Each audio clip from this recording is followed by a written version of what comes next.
الم تر الی الذین یزکون انفسہم، کیا آپ نے ان لوگوں کو نہیں دیکھا جو اپنی خوبیاں خود بیان کرتے ہیں؟ بل اللہ یزکی من یشاء، بلکہ اللہ جس کو چاہتا ہے پاکیزہ بناتا ہے۔ ولا یظلمون فتیلا، وہ ذرا برابر بھی ظلم نہیں کیے جائیں گے۔ انظر کیف یفترون علی اللہ الکذب، دیکھیں آپ وہ کیسے اللہ پر جھوٹ باندھتے ہیں۔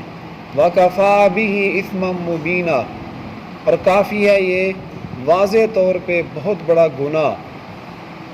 سورۃ النساء 5واں سپارہ آیت نمبر 49 اور آیت نمبر 50 آپ نے ترجمے کے ساتھ سنی ہے۔ اللہ تعالیٰ فرماتے ہیں الم تر الی الذین یزکون انفسہم، کیا آپ نے ان لوگوں کو نہیں دیکھا کہ جو اپنے نفس کی پاکی خود بیان کرتے ہیں، یعنی اپنی تعریفیں کرتے ہیں۔ بل اللہ یزکی من یشاء، حالانکہ اللہ چاہتا ہے جسے اسے پاک کرتا ہے۔ مفسرین نے لکھا ہے کہ یہ جو آیت مبارکہ ہے یہ یہودیوں کے بارے میں نازل ہوئی۔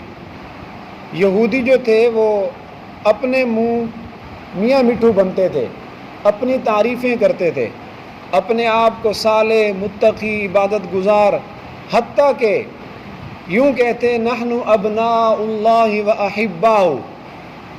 آگے اللہ پاک ایک اور سپارے میں ارشاد فرما رہے ہیں یہودیوں کی تعریف، جو اپنے منہ اپنی تعریف خود کرتے تھے، کہتے تھے نحن ابناء اللہ، ہم تو نعوذ باللہ اللہ کے بیٹے ہیں، وَأَحِبَّاؤُ، اور اللہ تعالیٰ کے پیارے لوگ ہیں۔ اپنی تعریف کرتے کرتے کرتے اپنے آپ کو یوں کہہ دیتے نحن ابناء اللہ، ہم تو اللہ کے بیٹے ہیں۔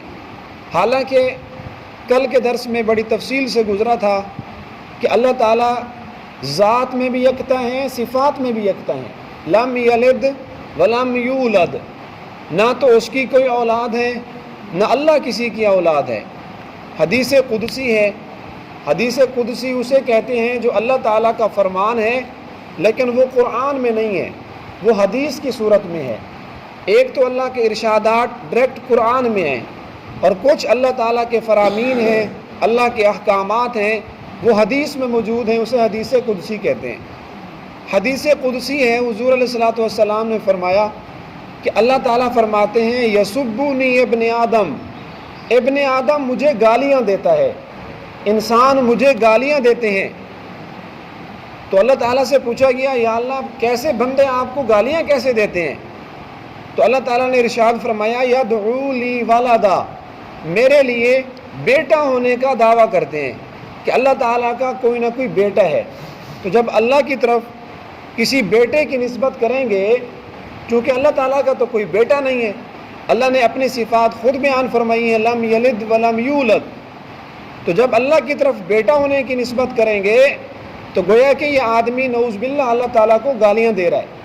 تو یہودی بھی یوں کہتے ہیں نحن ابناء اللہ، کہ ہم تو اللہ کے بیٹے ہیں، اور عیسائی ملائکہ فرشتوں کے بارے میں کہہ دیتے کہ یہ اللہ تعالیٰ کی بیٹیاں ہیں، اور کبھی نعوذ باللہ حضرت مریم علیہ السلام کے بارے میں کہتے کہ وہ اللہ تعالیٰ کی بیوی ہیں۔ تو یہ یہودیوں اور عیسائیوں کے غلط عقیدے تھے۔ اسی طرح حدیث قدسی میں یہ الفاظ بھی آتے ہیں، اللہ تعالیٰ فرماتے ہیں یسبونی ابن آدم، ابن آدم مجھے گالیاں دیتا ہے، مجھے برا بھلا کہتا ہے۔ پوچھا گیا یا اللہ کیسے آپ کو گالیاں دیتا ہے؟ فرمایا لن یعیدنی، جب یہ کہتا ہے کہ اللہ مجھے نہیں لوٹائے گا، قیامت قائم نہیں ہوگی، اللہ مجھے دوبارہ حساب و کتاب کے لیے جمع نہیں کرے گا، تو نعوذ باللہ یہ بندہ بھی اللہ تعالیٰ کو گالیاں دے رہا ہے، کیونکہ اللہ نے خود فرمایا ایک محشر کا دن ہے، قیامت کے دن اللہ سب کو جمع کریں گے، حساب و کتاب کا سلسلہ ہوگا، اللہ سب کو لوٹائے گا۔ ثم یعیدکم تارۃ اخری، پھر اللہ تعالیٰ تمہیں دوبارہ لوٹائے گا۔ تو جب کوئی یہودی غیر مسلم یہ کہتا ہے کہ بس جو کچھ ہے دنیا ہے، لن یعیدنی، اللہ مجھے نہیں لوٹائے گا، تو یہ بندہ بھی اللہ تعالیٰ کو گالیاں دے رہا ہے۔ تو اپنے منہ میاں مٹھو بننا، اپنی تعریفیں کرنا اور اپنی تعریفوں کے پل باندھنا، پہلی بات تو یہ ہے کہ یہ یہودیوں کا وتیرہ ہے۔ یہودی ایسا کرتے تھے، اللہ تعالیٰ نے ان کی مذمت میں آیت بھیجی ہے الم تر الی الذین یزکون انفسہم، کیا آپ نے نہیں دیکھا ان لوگوں کو جو اپنی پاکیاں بیان کرتے ہیں؟ بل اللہ یزکی من یشاء، بلکہ جسے اللہ چاہتا ہے پاک کر دیتا ہے، ولا یظلمون فتیلا، اور جس کو اللہ پاک کر دے قیامت کے دن اس پر ذرا برابر بھی ظلم نہیں ہوگا۔ ولا یظلمون فتیلا، فتیل عربی کا لفظ ہے، اور بھی جگہ پر آتا ہے۔ تو یہ فتیل کا لفظ کسی بھی شے کی قلت کو بیان کرنے کے لیے آتا ہے۔ فتیل عربی کے اندر کھجور کے اندر جو گٹھلی ہوتی ہے، اس گٹھلی کے اندر ایک باریک سا چھوٹا سا پردہ ہوتا ہے، اس کو فتیل کہتے ہیں۔ تو یہ عرب کے لوگ بطور قلت اس کو بیان کرتے تھے، اپنے جملوں میں استعمال کرتے تھے۔ اللہ نے وہی لفظ یہاں ذکر فرمایا کہ دیکھو کھجور کے اندر گٹھلی ہوتی ہے، گٹھلی کے اندر ایک نالی سی بنی ہوتی ہے، پھر نالی کے اندر ایک بالکل باریک سی جھلی ہوتی ہے، پردہ ہوتا ہے۔ اللہ اتنا بھی کسی پر ظلم نہیں کریں گے۔ اسی طرح ایک اور بھی لفظ بولا جاتا ہے قرآن مجید میں، نقیر۔ نقیر کسے کہتے ہیں؟ نقیر کا تعلق بھی کھجور کی گٹھلی سے ہے۔ کھجور کے اندر گٹھلی کے اوپر ایک باریک سا چھوٹا سا کالا نشان بنا ہوتا ہے گٹھلی پر، اور اسی سے کھجور کا پودا اگتا ہے، اس کو عربی میں نقیر کہتے ہیں۔ تو عرب والے جملوں میں یوں کہتے ہیں ما یملک من نقیر، کہ اس کے پاس تو نقیر بھی نہیں ہے، یعنی کھجور کی گٹھلی کے اوپر جو چھوٹا سا کالا نشان ہوتا ہے اس کے پاس تو وہ بھی نہیں ہے۔ اسی طرح ایک تیسرا لفظ جو اللہ نے 22ویں پارے میں استعمال فرمایا، قطمیر۔ قطمیر کسے کہتے ہیں؟ کھجور کی گٹھلی کے اوپر جو پوری گٹھلی پر ایک چھوٹا سا پردہ لگا ہوتا ہے، ایک تو اندر نالی میں پردہ ہوتا ہے، ایک پوری گٹھلی پر چھوٹا سا پردہ ہوتا ہے، تھوڑا سا ہاتھ لگانے سے اتر جاتا ہے، اس کو کہتے ہیں قطمیر۔ اللہ نے 22ویں پارے میں یہ لفظ استعمال فرمایا ان لوگوں کے بارے میں جو بتوں کی پوجا کرتے ہیں، غیر اللہ سے جا کے مدد مانگتے ہیں۔ تو اللہ نے فرمایا دیکھو یہ بتوں کے آگے غیر اللہ کے سامنے جا کے اپنی حاجتیں پیش کرتے ہیں، ما یملکون من قطمیر، حالانکہ یہ بت، یہ غیر اللہ، یہ تو کھجور کی گٹھلی کے اوپر جو ایک باریک جھلی سی ہوتی ہے، یہ تو اس کی بھی طاقت نہیں رکھتے، یہ تو اس کو بھی نہیں بنا سکتے، اور یہ جا کر اپنی مشکلات پیش کر رہے ہیں۔ ولا یظلمون فتیلا، تو فتیل کے برابر بھی کسی بندے پر کوئی ظلم نہیں ہوگا۔ اللہ عدل و انصاف فرمائیں گے، جس کی جتنی نیکیاں ہوں گی اتنا ہی اجر، جس کا جتنا جرم ہوگا اس کو اس کے برابر ہی سزا ملے گی۔ انظر کیف یفترون علی اللہ الکذب، اے نبی ذرا آپ ان یہودیوں کو دیکھیں کیسے یہ اللہ پر نعوذ باللہ افتراء پردازی کرتے ہیں، کیسے اللہ پر یہ جھوٹ باندھ رہے ہیں۔ وَكَفَى بِهِ اسْمًا مُبِينًا، کافی ہے یہ بات بطور گناہ ہونے کے، یعنی یہ واضح کھلا گناہ ہے کہ اپنی تعریفیں کرتے کرتے اپنے آپ کو نعوذ باللہ اللہ کا بیٹا کہہ دیا۔ وَأَحِبَّاؤُ، اور کہتے ہیں ہم اللہ تعالیٰ کے پیارے لوگ ہیں، ہم اللہ کے محبوب ہیں۔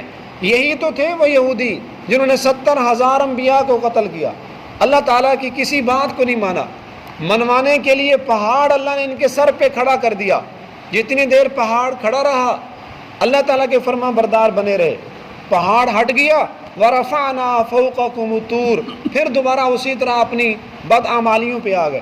تو اللہ تعالیٰ کے انبیاء کو انہوں نے قتل کیا، اللہ تعالیٰ کی کوئی بات نہیں مانی، اور کہتے ہیں نحن ابناء اللہ وَأَحِبَّاؤُ۔ تو اس آیت مبارکہ کے اندر عملی طور پہ جو ہمارے لیے پیغام ہے، جو ہم نے کرنا ہے، وہ عملی پیغام یہ ہے کہ اپنی تعریفیں بیان کرنا یہ مذموم ہے، یہ بری بات ہے، اچھی چیز نہیں ہے۔ اپنی تعریف اپنے منہ بیان کرنے میں پہلی خرابی تو یہ ہے کہ اس میں تکبر ہوتا ہے۔ یقیناً جو آدمی اپنی تعریفیں کیا جا رہا ہے تو اس کے اندر کبر ہے، تو یہ کبر جو ہے انسان کو مجبور کرتا ہے کہ انسان پھر اپنی تعریفیں بیان کرتا رہتا ہے۔ حالانکہ نیکی، اللہ نے نیکی میں یہ خاصیت رکھی ہے کہ آپ کسی کو نہ بھی بتائیں نا، آپ کی نیکی ضرور بھی ضرور لوگوں پر واضح ہوگی، لوگ ضرور آپ کی نیکی پر مطلع ہو جائیں گے، ہمیں بتانے کی ضرورت نہیں ہے۔ تو یہ نیکی جو اپنی ہم خود بیان کرتے ہیں، اپنی پاکیاں بیان کرتے ہیں، اس کے پس پردہ اندر تکبر ہوتا ہے۔ یہ تکبر انسان کو اپنی خوبیاں بیان کرنے پہ مجبور کرتا ہے، اور تکبر اللہ تعالیٰ کو پسند نہیں ہے۔ ایک تو اس وجہ سے، دوسرا اپنی تعریف بیان کرنا اس لیے بھی اچھا نہیں کہ ایک آدمی جب اپنی تعریفیں بیان کر رہا ہے، اپنے آپ کو نمازی، حاجی، متقی، پرہیزگار بیان کر رہا ہے، خاتمے کا تو کسی کو پتہ نہیں، ابھی تو اپنے آپ کو نیک کہہ رہا ہے، معلوم نہیں کہ خاتمہ اچھا ہو یا برا۔ جب کسی کے بارے میں کوئی یقین نہیں ہے کہ اس کا خاتمہ ایمان پر ہوگا یا اس کا خاتمہ نعوذ باللہ برا ہوگا، تو پھر کسی کو یہ حق نہیں بنتا کہ اپنی تعریفیں بیان کرے۔ جیسے ایک بزرگ کو کسی آدمی نے کہا، وہ جا رہا تھا، نعوذ باللہ، شیخ سعدی رحمہ اللہ نے قصہ لکھا، کسی آدمی نے اس بزرگ کا مذاق اڑاتے ہوئے یہ کہا کہ تیری داڑھی سے تو یہ کتے کی پونچھ بھی بہتر ہے۔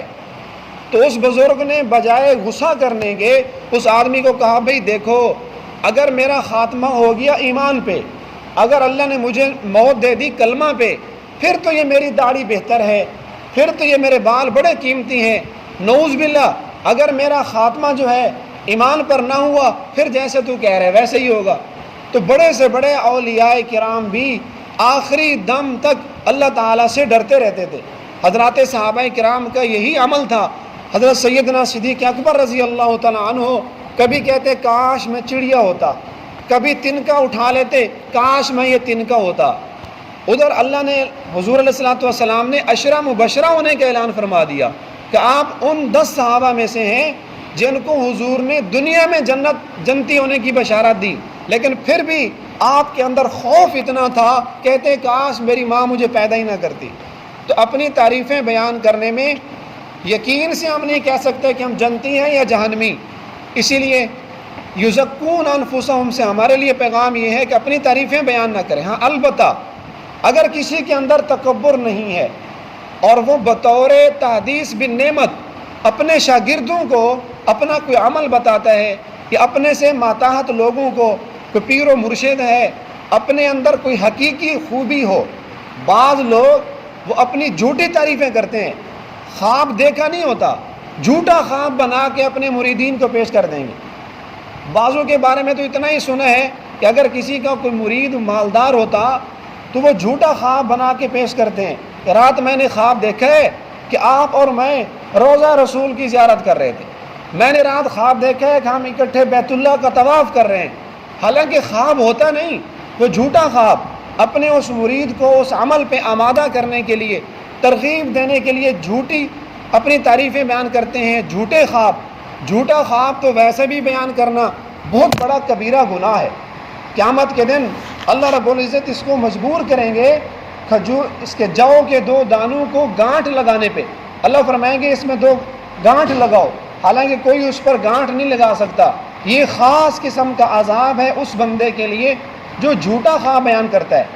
تو ایسی کوئی خوبی جو انسان کے اندر ہو، اپنے بچوں کو، شاگردوں کو، مریدین کو بتانا بطور تحدیث بالنعمت، لیکن اس کے ساتھ ساتھ یہ بھی کہہ دیا جائے کہ میں اللہ سے ڈرتے ہوئے کہہ رہا ہوں، یہ خاص اللہ کا مجھ پر فضل ہے، میں تحدیث بالنعمت کے طور پہ آپ کو بتا رہا ہوں۔ تو ان الفاظ کے ساتھ اگر اپنی کبھی کبھی کوئی خوبی بیان کر دی جائے، اندر تکبر نہ ہو، تو اس کی گنجائش ہے۔ اللہ تعالی ہمیں دین کو سمجھنے اور اس پر سب کو عمل کرنے کی توفیق عطا فرمائے۔